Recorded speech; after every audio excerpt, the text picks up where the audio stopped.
എടുക്കാൻ നടക്കുന്നത്.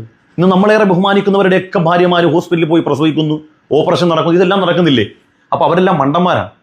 ഞാൻ നിങ്ങളെ ആരെയും വിമർശിക്കാൻ വന്നല്ല, അതിനോട് യോഗ്യതയില്ല. എനിക്ക് നിങ്ങളോട് പറയാനുള്ളത്, നിങ്ങൾ ഈ ആളുകൾ അന്ധമായി അനുകരിക്കുന്ന ഈ പണി അങ്ങോട്ട് നിർത്തുക. പ്രശ്നം ഈ ആത്മീയ വിഷയങ്ങൾ മാത്രമല്ല കേട്ടോ.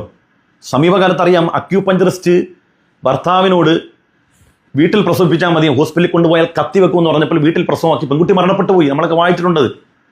ഇത് പല മേഖലയുണ്ട്. ചില ആളുകൾ അന്ധമായി അനുകരിക്കുന്നുണ്ടാകുന്ന പ്രശ്നമാണ്. അതൊരു വിഷയത്തിലല്ല.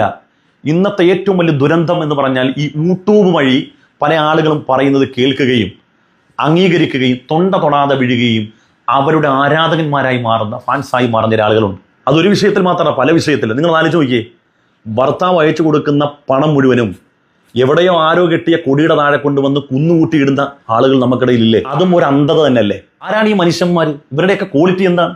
ഇന്ന് കേരളത്തിൽ ആയിരക്കണക്കിന് ഉഹ്റവിയായ മുത്തഅല്ലിമീങ്ങൾ പഠിക്കുന്ന സ്ഥാപനങ്ങൾ, അതിൻ്റെ നിത്യവൃത്തിക്ക് പണമില്ലാതെ അതിൻ്റെ കമ്മിറ്റിക്കാരായ ആളുകൾ പരക്കം പായുമ്പോൾ, ആളുകളുടെ മുമ്പിൽ യാചിക്കേണ്ടി വരുന്ന അവസ്ഥ വരുമ്പോഴൊക്കെ ഇവിടെ ചില ആളുകൾ തങ്ങളുപ്പാപ്പാക്ക് കൊണ്ടുപോയി തിരുവിൽ കാഴ്ച വെക്കുകയാണ്, എറിഞ്ഞു കൊടുക്കുകയാണ്. എത്ര വേണം തരാമെന്നാണ് പറയുന്നത്.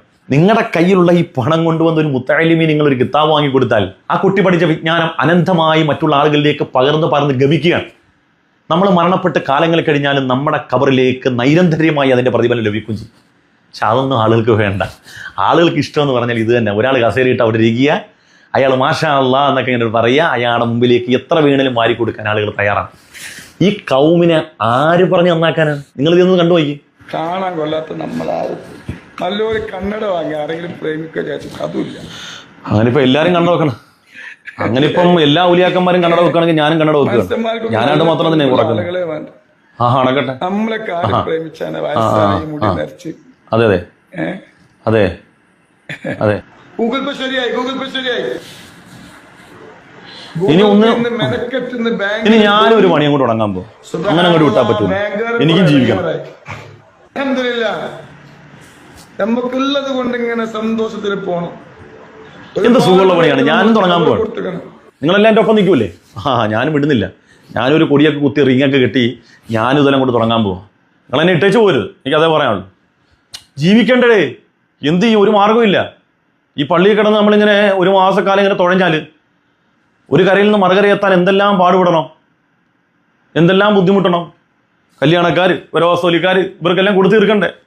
ഇതാകുമ്പോൾ ആഴ്ചയിൽ ഒരു പ്രാവശ്യം ഈ കിണറിൽ നിറയുന്ന പൈസ മതി. അള്ളാഹുവെ, മഴ പെയ്ക്കൽ ഇടക്കുന്നു, പൈസ ആഴെ പോവും. ഈ കിണറിൽ വീഴുന്ന പൈസ മതി ഒരു വർഷത്തേക്ക് ചെലവിനുള്ളതാവും. അപ്പോൾ എല്ലാവരും സഹകരിക്കണം. ഇൻഷാ അല്ലാഹ് ഞാനൊരു പുതിയ കൊടി കുത്തുന്നുണ്ട്. ആരും മുങ്ങിക്കളയരുത്. ഇൻഷാ അല്ലാഹ്.